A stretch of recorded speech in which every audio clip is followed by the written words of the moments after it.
Welcome to the Financial Fun Podcast with your host, Tammy Johnston. This is where Tammy talks with business owner parents and grandparents about the interesting and important subject of money. We promise this to be an interesting and open discussion, as that's how we learn best. And now, here's your host, author of the Financial Foundations. Financial Foundations is a series of books to teach kids about money, goal setting, and living a balanced life. Find out more at financialfun.ca. Here's Tammy Johnston. First things first, I would like to thank all of my listeners that have subscribed and reviewed my podcast and invite you to subscribe and review if you haven't yet. I appreciate you helping us to get the word out and making financial literacy a safe and welcoming subject for kids and adults. Second, please check out my podcast website, financialfun.ca, where you will be able to access past shows, find out more about me and our guests, as well as purchase the beautifully illustrated Financial Foundations books that teach kids about money in a fun, healthy, and holistic way.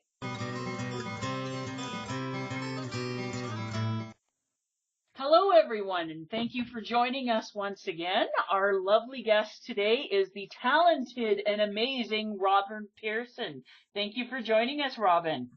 Thank you very much. So how's everything going in your world, my dear? It is going very awesome. It's been an absolute stellar year so far. Oh, that's what I love to hear, especially when most people are always going on about the never-ending doom and gloom. I love hearing when things are going well. So, Robyn, you want to tell our guests a little bit about yourself? You bet. So, my name's Robyn Pearson. I have a company called A Friend Indeed. We are now in our 6th year of business. A Friend Indeed, we offer companionship and in-house non-medical support for seniors. So typically it's the families that hire us. They are stretched thin, looking after their aging parents, as well as managing, still raising a family, managing their career, everything that life throws at them. And we visit seniors at their place of residence, whether it's in their own homes or in a facility. And we engage those seniors in activities that are meaningful to them, and we support them in their life and provide outings for them so that way they can still be part of the community in which they live.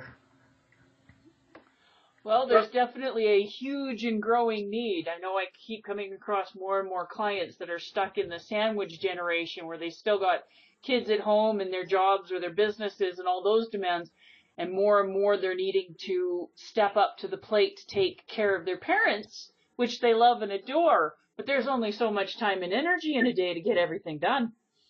Well, exactly. And not only to get things done, but still have that space to have, meaningful time together. So much does need to get done, and these families find themselves just tackling a to-do list instead of actually connecting with their loved one. So we just help with that and create that space for those families. Well, we're very, very thankful that there's you out there doing those things. And what is your family situation? So I'm married. This year, August, will be 20 years to my college sweetheart. And we have 2 wonderful boys that we're blessed with. My oldest is 17, and he has just graduated last week from high school, so he's very happy with that. And my youngest is 14 years of age, going to be entering into grade 10 in the fall. Oh my goodness, yes. Teenage boys, I can just imagine your grocery bill. Oh, you bet. Yes, I only have the one, but Ayla's starting to hit more and more of the growth spurts as she's trying to get taller than mom. And I'm going, oh man, normally she doesn't eat that much, but she's going through these spurts where it's like, okay, she eats everything on her plate and then she wants half of my food, which is not a problem, but we're just not used to this. Oh, exactly. Yeah. Or in midday or multiple times of the day, it's like everything has to stop and I need food. Yes. So Now that you're a mom, and like you said, you got your two boys and stuff, what are some of the things that you're noticing, like around the subject of money? Like your son just graduated. Like, what is he looking at doing in the future now that he's done with high school and that? Right. So he does have his eye on a course that's out in Vancouver. We're in Airdrie.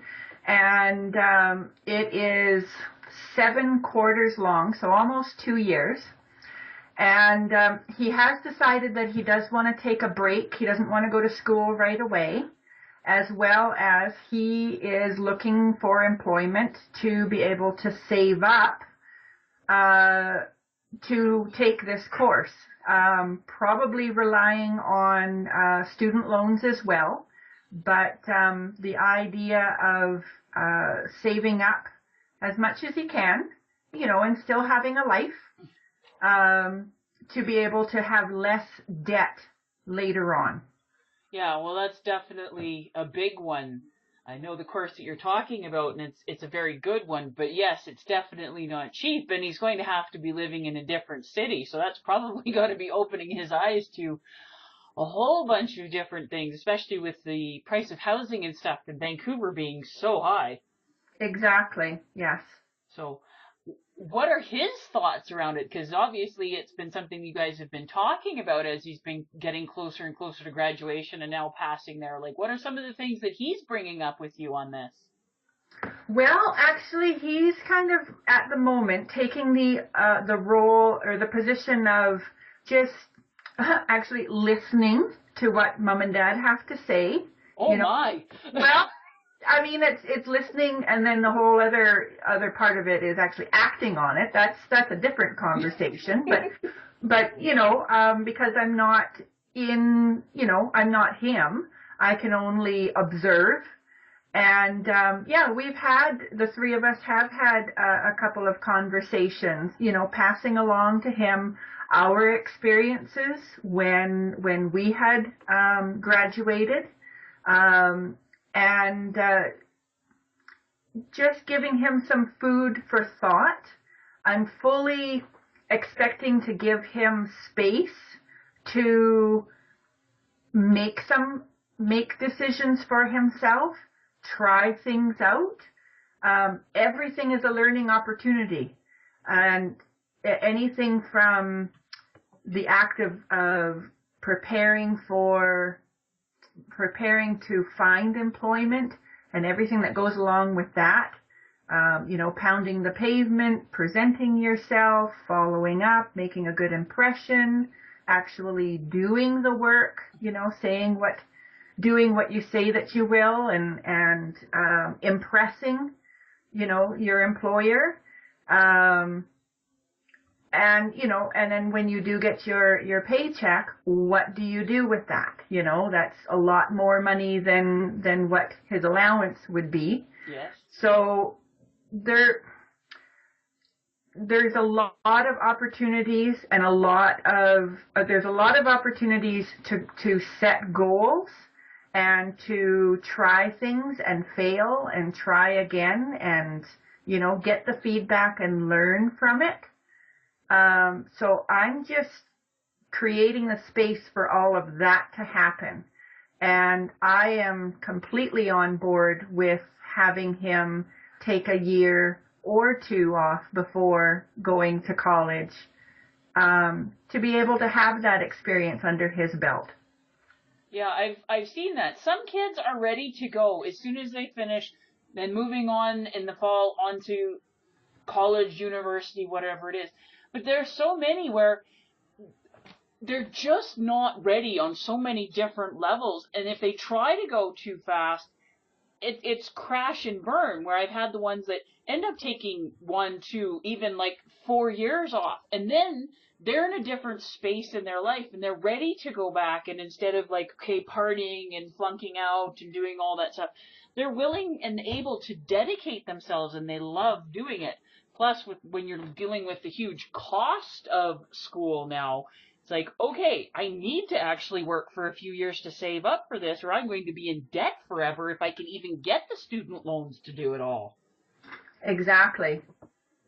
And there's just so much that you learn obviously about money, but just about life, everything, when you have that time to explore and play. Yeah, and so much changes as soon as high school is one world, and working and college and stuff are completely different universe as far as I'm concerned. Exactly. So yes, you're dealing with your oldest one because of that. What are the things that you're noticing? Like, is your younger one, the 14-year-old, is he asking any questions or bringing anything up with you and your husband, or noticing the stuff going on with Kieran? Because I know each kid is unique in their own way. So what are the things that you're discovering? With my 14-year-old, he's not really coming to us with any questions, but we do provide opportunities for him to know what's going on, with us, with the family, with, what we're doing with our money. And how, anything from paying the bills and basically, to sum up, would be cash flow, right? Cash coming in, cash flowing out, cash flowing in again. I want to end on that note. Yes, the healthy flow of cash, just like blood. Exactly. Keep it circulating. Yeah, and building up that cushion, so when life does present something unexpected, it's not going to take you out. With my 14-year-old, both of the kids, they have bank accounts, they get their bank statements, they're encouraged to look at them. They're actually, one thing I'll share with you is, last month when my 14-year-old got his bank statement, he didn't open it right away. And it just sat and it sat. And so I mentioned it to him, and he opened it up, and here there was a discrepancy.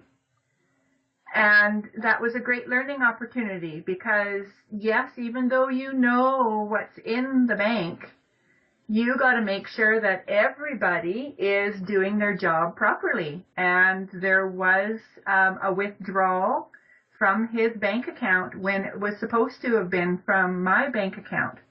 He has a generational account, and so I have my name in there as well. And it was just some miscommunication. The bank teller had just misunderstood where the withdrawal was supposed to come from, and it came from his account.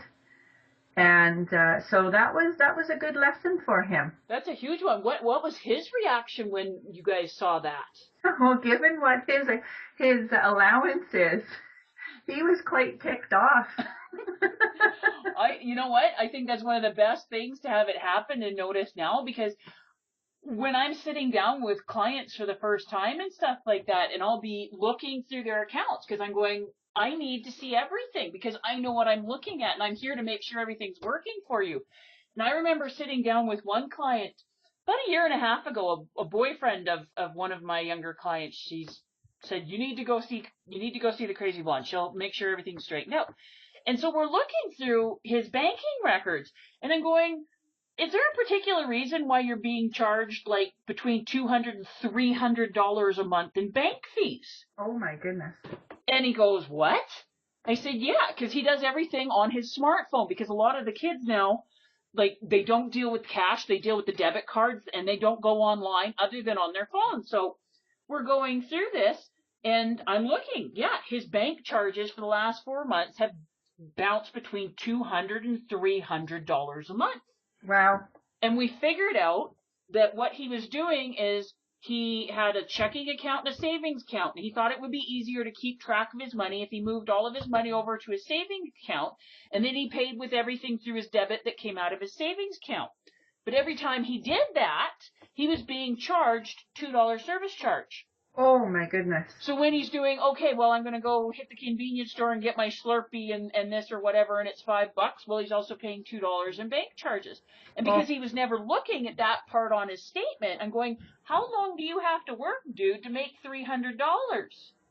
And he says, that's a lot of time. I said, this is why you need to be aware. This is why you have to stop and look. So we got that fixed. And I told him how to go back to his bank to have those things reimbursed. But that was like half a month's worth of pay for him to get just those bank charges reversed. That is just so unbelievable. But you know what comes to mind for me is, for that individual or anybody listening, if he has been able to live with those horrendous bank fees every month, and the idea that came to mind was get the bank fees straightened out so he's paying as little as possible, and set up something like a tangerine account. Yeah. And take that $280 that he's now saving and have it just automatically deposit into the tangerine account or some separate account. Yeah. If he wasn't noticing it missing before, my goodness, but just direct it to something that's going to be beneficial. Well, and that is one of the things we talked about. I said, like, you could be putting that into savings and stuff. But the big thing is, why I harp on this so much, that you need to be conscious and aware of what's going on with your money. Open your statements. Did it come out of the right account? What are you paying for your fees? Is there something that shouldn't be on there? Because identity theft is a huge thing, and it's hitting kids. There's kids that are having their credit rating ruined before they even start because of identity theft. Right. Because people simply are not aware. Exactly. And oh my goodness, that lesson, the awareness, is so critical to so many areas, if not every area in life. And it's an easy habit to adopt. It's a super easy habit to adopt. And when you're paying attention, I found everybody likes seeing, okay, like you said, so you set up that savings account or put it into your RSP or your TFSA or whatever in the world it is, and you get your statements and you see, you know what? The money's going up. The money's going up. Yeah. And it's such a positive thing. Or if you're paying down a debt, like, okay, yes, I took out this money for my student loan or I bought a vehicle. One of the first debt that I got was I took out a small loan to purchase my first vehicle. And it was a huge step for me. It was amazing. And I loved watching, like, every time I make a payment or an extra payment and seeing that go down. And at the same time, I was putting money into my RSPs and stuff like that. And I'm going, you know what? I'm 20 years old. I'm doing pretty good. Exactly. Yes. Yeah. And you always have that memory to build on, to refer back to and build from. So looking back to your childhood and stuff like that, what are some of the things that you learned as a kid about money by either watching your family or asking questions or just living? What are some of the major lessons that stuck out for you? Well, I'm going to date myself, so this will be in the 70s. And yeah, I would say the late 70s. So back then, I'm the youngest. And when my older siblings, were starting to move away, what have you, my mom offered me the, the family check as my allowance. Oh. So it was $30 a month. So regardless nowadays as to the amount, the principles that I learned they are still with me, and that's what I teach my kids. That's what I always go back to. So it was $30 a month, and I remember my mom saying to me, "This is yours, and what you do with it is up to you. If you spend it right away, then you have the rest of the month without money. It's up to you what you do." And that really, I took that to heart. And so I remember it was September, and we had gotten, this is a small town in BC, and we got the Sears catalog, because the Christmas catalog comes out early. Yes. and you look at it a bazillion times because there's not a whole lot else to do. Yeah, and you get to dream. Every kid's dream was like, yeah, going through, if Santa brings me this. Yeah, exactly, yes. And, you know, we gave our family members gifts, right? And, you know, when I was super young, you know, people got things that I found around the house and I would wrap them up, right? Yep. So having money now, $30 a month, and I remember it was September, and I was thinking about Christmas gifts, and I was looking and I saw this picture of this lady wearing this purple outfit, a purple patterned outfit, and I thought Mom would look beautiful in this. Oh my. And so I was doing a bit of math, and I thought, you know, how many allowances will I get before December? $120. That was just an incredible amount. And so I had my goal, and I just saved my money. And each time I got my allowance, I thought, wow, oh, she's going to love this. Oh, you know, and finally I had saved enough money. I think the outfit was $60 or something like that, $69, which was a lot of money back then. Yes, very much. Yeah. And here I was able to, you know, fill out the form and mail it in or whatever you had to do and get this package. And I remember seeing it and wrapping it, and I was so thrilled to put it under the tree, and I couldn't wait for her to open it. All of that was all tied to the goal that I had. And that single experience has stayed with me. Have I always done that without a fault? God, no. There's no one that has done life without a fault, dear. Yeah, exactly. But I do remember this kid, you know, I think maybe I was 10, something like that. And like, that is quite an accomplishment. That's a huge accomplishment for a 10-year-old. Exactly. Yeah. So I'm very pleased about that. And I still remember that feeling that I have, like, right in my gut, you know, that whole, wow, I can't believe that I have a way to achieve this. That's cool. I bet it was a major thing for your mom to open that as well. Yeah, but you know what? I have no memories of her ever wearing it. I mean, it was purple. You'd think it would stand out, but hey, if nothing else, you accomplished your goal. And having to save for like 2.5 allowances, that's huge. Yeah.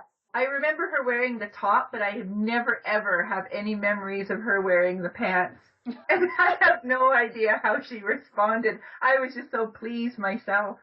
But that's beside the point. It'd be funny for you to ask your mom next time you see her, remember that purple outfit I bought you? Yeah.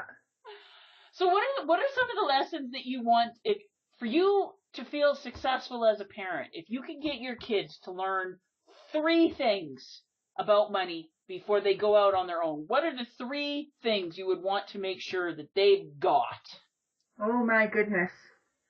First thing that comes to mind is not be afraid of debt.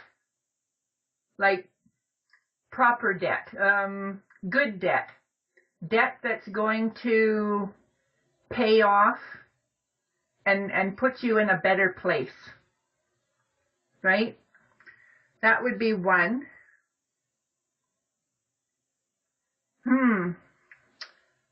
I know I ask the tough questions, don't I? Yeah.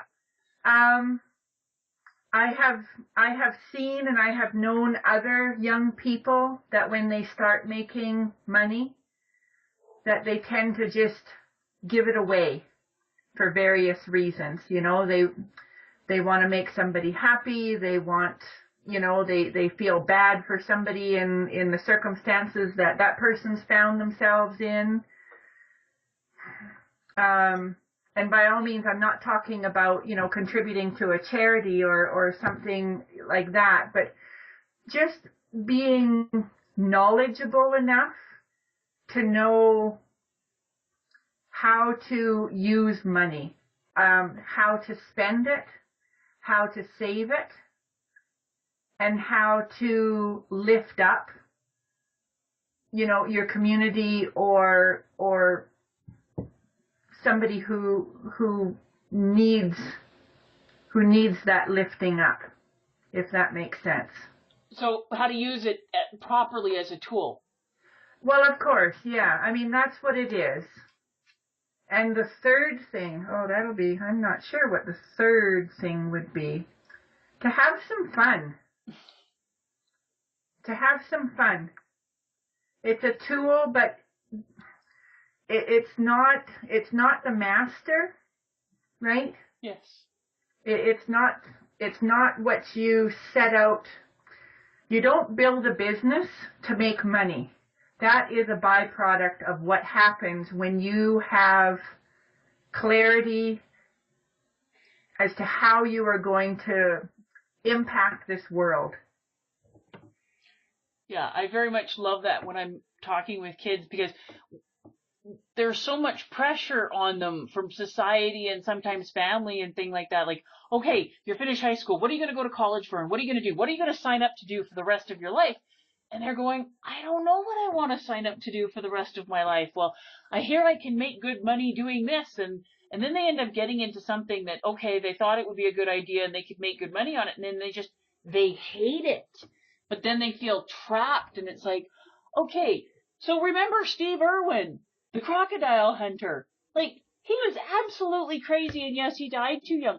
But there was no doubt that he absolutely loved what he did. And that's why he became famous and stuff like that. And he had such a massive positive impact in the world, because teaching people about animals and sharing his love with them and all of that.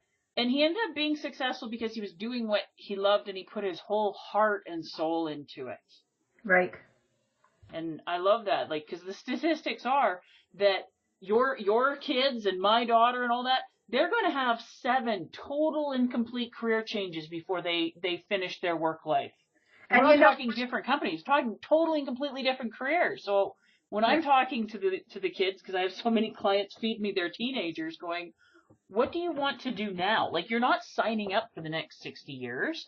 What do you want to do now? What can you learn? And then how can you figure out to take whatever skills you learn in this job or this business to move on to your next one? And then they go, oh, well, that makes a whole heck of a lot more sense. Well, I'm interested in this. Well, how can you start building your skill set in that area and making money at the same time? Kids are so intelligent and are so creative at problem solving if they just get asked the right questions. Exactly. No, I agree with that 100%. When I graduated from school, I had no idea that I would be moving away with a girlfriend 2 days after. I mean, I was shy. I threw up on the way out, I was so nervous. And I gained some life skills and I gained some confidence, and you pay attention to the opportunities. And, I've always been employed. And I fully remember one of many pivotal points. I knew that I was going to go back to school, just not right away. And I was not going to be one of those people that had said, oh yeah, I do want to go to college, and then never get there. And I remember I was in Penticton working at Canadian Tire as a checkout girl. And there was some lady customer who was upset about something, and she was blah, blah, blah in my face, to say it nicely. And I remember looking at her and thinking, I am so going back to school. And taking the initiative to learn about student loans and learn about the program that I had my eye on. And I got that in place and had 3 years of school, did my absolute best because I wanted to be marketable when I got back out there.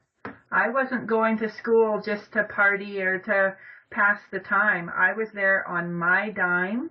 Yeah. I had student loans. I was there to acquire what I needed to get a job that would bring me more than what I had before, not only in terms financially, but also fulfillment and building a life for myself. And you can only step into that path and walk along it. You can't pre-plan the whole thing as much as you would love to. Oh, and even if you try, it isn't going to work out that way. Exactly, because you don't know who you're going to be meeting. You don't know. I mean, it was 2 years. I had 2 years. It was a fine arts course in Kelowna with the second year focus of graphic design because I was going to become a graphic designer. But at that time it was before computers, and it was March of my second year. I had only a couple of months left. And I was walking downtown Kelowna, and I happened to pass a design firm. And I looked in the window, and there I saw a computer. And I had the thought. I mean, you can think about it as divine, intervention or enlightenment or whatever you want to think. But I had the thought, oh, you know what? I would probably need to have some computer skills in order to be marketable. And there was a few others of us in that course that were thinking the same thing. And as luck, or if you don't believe in luck, we came across a 1-year course in Kamloops where we learned many different softwares on Mac and PC and for graphic design. And okay, I decided one more student loan and that'll be it. And I learned everything that I needed to learn, and I secured a fantastic job in Calgary at an oil and gas company in the graphic design department, which I stayed there for 9 years, and of course learning everything from that period of time. Not to mention I met my husband that third year of college as well. So hey, many things worked out from the sounds of it. Exactly. So it's it's being aware. We circle back to that, and keeping your ears open, keeping your eyes open, paying attention to what feels good inside, what you're being attracted to, or what you're curious about, and talking with people. And I went from being a graphic designer, being an employee, to starting my own business because my children were arriving, and again, curled up in fetal position to start my own business. It was a new entry point for me, and one thing led to another. After several years doing that, I became inspired and found my passion in creating a better life for seniors and their families. Yeah, and the thing is, if you could go back and talk to 18-year-old Robyn, and could you have ever imagined that this is where your life would be? Oh my goodness, no. Old people scared me. I had no real experiences with them. I didn't have grandparents. They passed away when I was quite young. As I mentioned, I was the youngest of 5, and I would be, hanging around my mom's skirt, as she's going about her day and everything. And if she came across somebody, and I would be introduced as her baby, and I would have a stupid look on my face because I didn't know what to say, and I would wait for them to move the conversation on to something else, take the focus off of me. That was my experience. So no, numerous times I just stand back in absolute awe of where I am right now, this passion that I have, this desire, and this path that I'm on. Well, that's really cool. Well, thank you very much for sharing with us today. It's been a great talk. Oh, my pleasure. Thank you. Have a wonderful day. You too.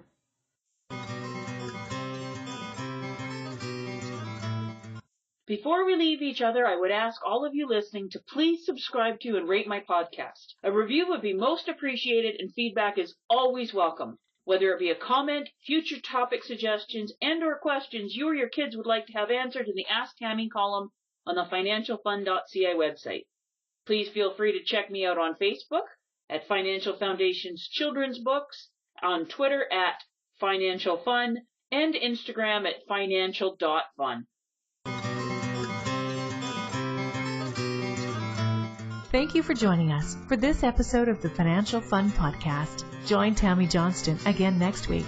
For more information, please visit financialfun.ca.